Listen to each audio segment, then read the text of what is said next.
अस्सलाम वालेकुम दोस्तों, मैं आपका दोस्त फ़हीम सन्यासी। जी दोस्तों, आज एक नुस्खा लेके आया हूँ।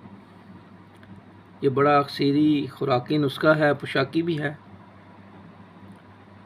तो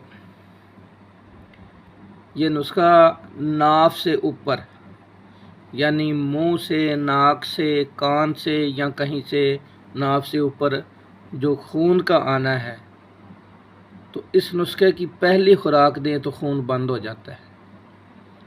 और टीबी के लिए ये ऐसा अक्सरी नुस्खा है कि एक माह में मुकम्मल तौर पे जो फेफड़ों के अंदर टीबी के ज़ख़म होते हैं मुकम्मल ठीक हो जाते हैं।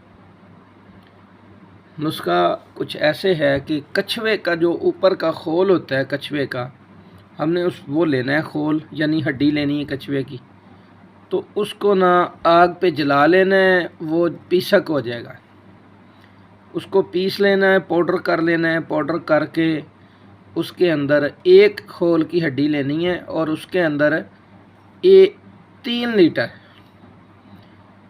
लीटर गधी का दूध खरल में खुश्क करना है। टिक्की बनानी, टिक्की बना के खुश्क करें, कुजी में बंद करें। इसको 1 मन ओपलों की आग दे दें, ठंडा करें, निकालें। निकाल के फिर 3 लीटर दूध लगाएं, फिर इसको 1 मन ओपलों की आग दें। 3 अमल करें और ये सफ़ेद फूल कर कुश्ता होगा। इसको महफूज कर लें।